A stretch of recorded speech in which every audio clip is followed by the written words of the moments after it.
Bonjour et bienvenue sur la chaîne de Nanto le Gobelin Noob. Aujourd'hui on se retrouve avec notre fascicule 69 et surtout l'assemblage de notre deuxième maison au chantier. Oui, je dis bien deuxième parce que c'est la même que la première. Donc, on l'a déjà fait, on sait déjà faire, donc ça va aller très très vite.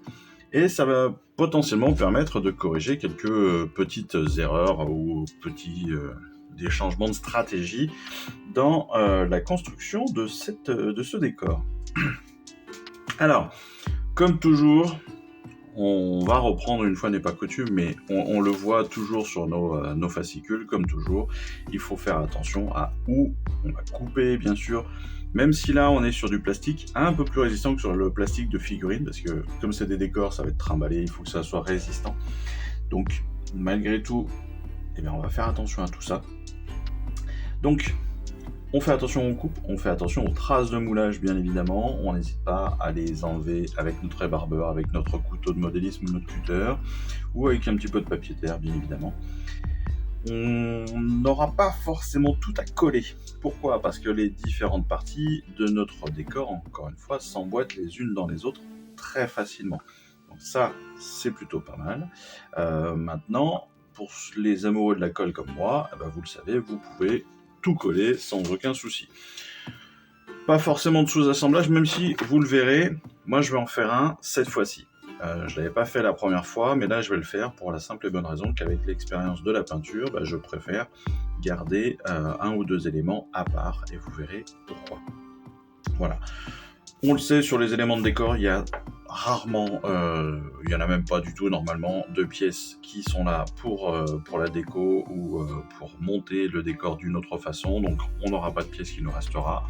D'ailleurs, vous allez le voir tout de suite, j'ai déjà préparé les pièces, et en effet, toutes les pièces sont préparées et prêtes à utiliser.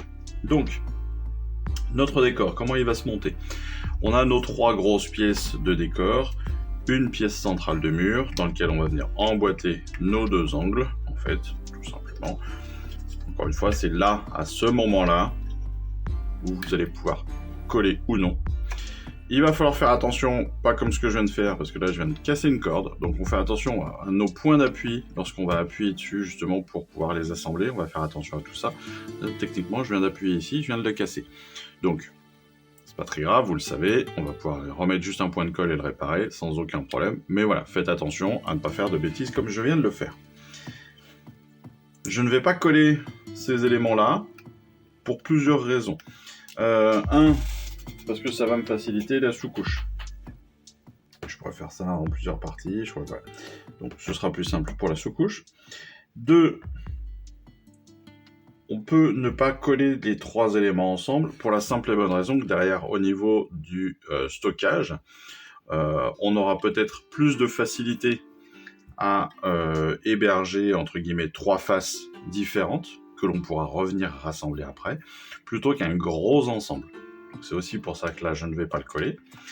Et puis potentiellement, comme on a aussi des décors qui se ressemblent, on a tout à fait possibilité de pouvoir les assembler avec d'autres parties de décors que l'on pourrait déjà avoir. Voilà. Moi, j'ai entre autres des décors de Mortal Realms, la précédente collection de Hachette, et il y a des murs qui ressemblent beaucoup à ceci. Et donc potentiellement des murs que je pourrais associer avec ce décor-là. C'est à voir, c'est une expérience, il faudra voir ce que ça donne. On va continuer l'assemblage. Donc, pour continuer l'assemblage, on va passer tout de suite sur le seau. Alors, là, moi je le colle, pour la simple et bonne raison que ça va finir le montage là. C'est pas forcément pour que ça tienne bien, c'est plus pour qu'il n'y ait pas d'interstice entre les différentes parties. Voilà, c'est plus un côté pratique, même si en soi, encore une fois, avec simplement la sous-couche, tous ces espaces potentiels peuvent se résorber très facilement. Voilà, premier élément de décor terminé. Et c'est là que va intervenir donc la réflexion. Donc je vous l'ai dit, on va pouvoir monter les éléments comme ça les uns avec les autres, mais pas forcément. Là, la question qui va se poser, c'est est-ce que je le pose directement ? En fait, Si je le pose directement, certes, j'aurai plus de facilité à peindre la globalité de la chose. Donc, pourquoi pas. Mais certains vont pouvoir me dire, oui, mais si je le garde à côté, j'aurai plus de facilité à le manipuler pour pouvoir peindre tous les bords. Je suis d'accord avec vous, mais très honnêtement, sur ce décor-là, sur cette partie-là du décor, moi en tout cas, je ne vois pas de grandes difficultés. Voilà. Donc, autant... vous allez le voir, je vais mettre un petit bémol sur ce que je viens de dire là, sur une autre partie. Autant sur celle-ci, je trouve que tout est quand même très accessible. Et donc on va pouvoir le faire très rapidement, très facilement. Je m'aperçois d'ailleurs que là, on a un tout petit élément de plastique qui est rien intéressant. Au niveau de la corde, je ne sais pas s'il va être présent chez tout le monde. Mais voilà. Parfait. Voilà. Ça, c'est bon. Le deuxième élément qu'on va construire, c'est cet échafaudage. Et c'est sur cet échafaudage que je vais mettre mon petit bémol. Sur cet échafaudage, en l'occurrence, eh bien moi, je ne vais pas le coller cette fois-ci. Je vais, en tout cas, pas le coller au mur. En tout cas, je vais attendre de peindre la totalité de mon échafaudage et de mon mur avant de le coller. Et pourquoi ? Tout simplement parce que la première fois, je me suis aperçu qu'il y a certains endroits que je n'atteignais pas comme je le voulais. Et comme petit à petit, vous commencez un peu à me connaître, comme j'aime bien peindre tous les côtés de mes modèles, et ça me stressait. Il n'y a pas d'autre mot. Non, ça me perturbait. C'est complètement débile, hein, ça n'a aucun intérêt. Mais ça me perturbait. Et comme ça m'a perturbé, j'ai décidé cette fois-ci de le garder comme ça, entre guillemets, séparé, de faire un mini sous-assemblage pour cette partie-là, et de me permettre de pouvoir le peindre donc à côté et de l'assembler à côté. Ce qui en soi n'est pas forcément un problème en plus, parce que comme on est sur une partie bois, il n'y a pas de... Disons que l'ensemble ne sera pas forcément incohérent. Peindre deux murs différents, si vous ne peignez pas au même moment, avec les mêmes peintures, exactement les mêmes teintes, ça peut être problématique.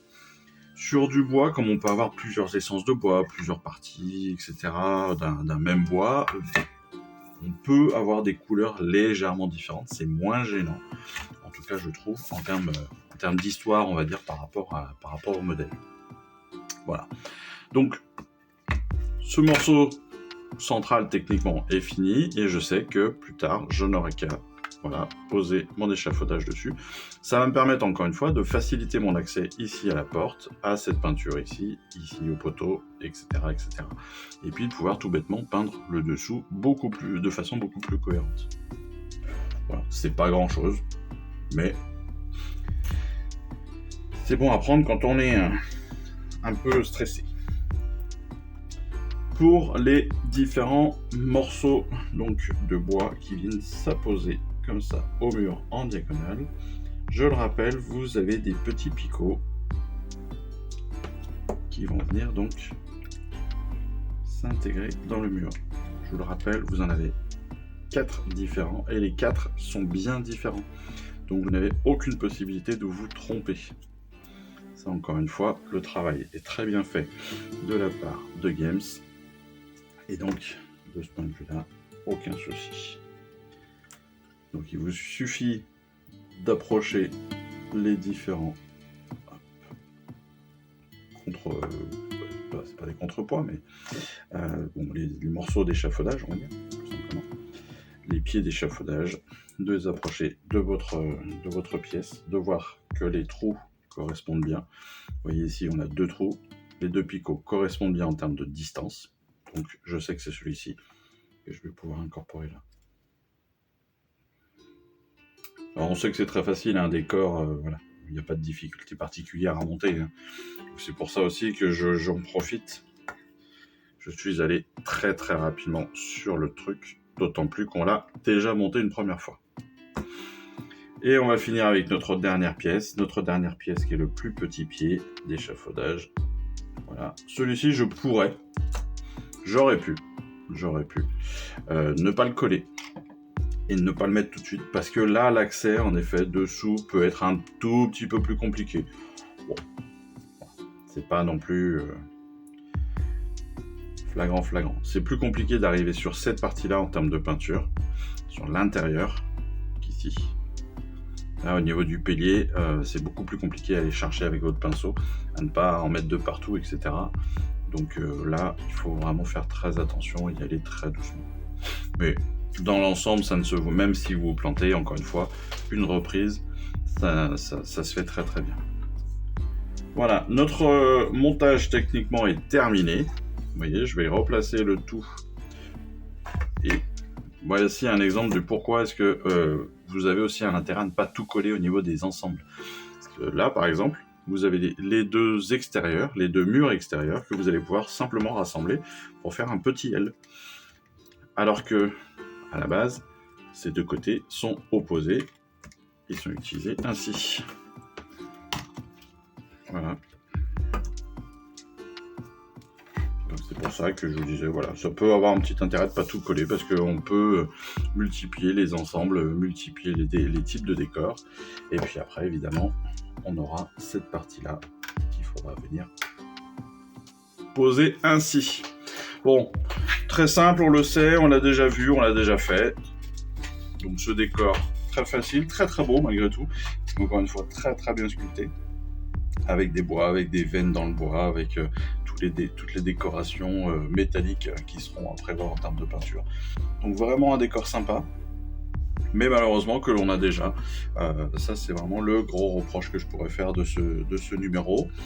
Mais sinon, encore une fois, un décor facile à monter potentiellement avec des petits bouts s'ils le veulent, parce qu'on est sur des pièces quand même assez balèzes, assez larges, donc assez résistantes pour la plupart.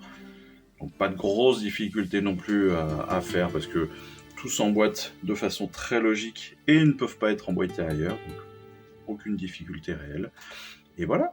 Et bien écoutez, je crois que cette vidéo se termine là-dessus. Il me reste plus qu'à vous souhaiter une excellente fin de journée, à vous remercier encore une fois pour tous vos commentaires, pour tous vos likes et tout, et toutes vos heures de visionnage. C'est superbe, j'adore, c'est très gentil. Et puis en attendant la prochaine vidéo, qui sera la vidéo de peinture, puis la vidéo de règles, je vous invite à revenir très prochainement, en tout cas pour notre prochain fascicule, dès la semaine prochaine. Allez, je vous embrasse. Je vous dis à très vite. Ciao, bye bye. Je vous remercie d'avoir suivi cette vidéo. Si ça vous a plu, eh bien abonnez-vous, lâchez un petit like et un commentaire et suivez-moi sur Instagram où je poste régulièrement des photos de mes dernières réalisations et dernières peintures. Et puis comme il est maintenant de tradition sur la chaîne, je vous souhaite une excellente fin de journée et surtout, lisez bien, collectionnez bien, assemblez bien, peignez bien et jouez bien. Allez, je vous embrasse et puis je vous dis à très vite. Allez, ciao, bye bye.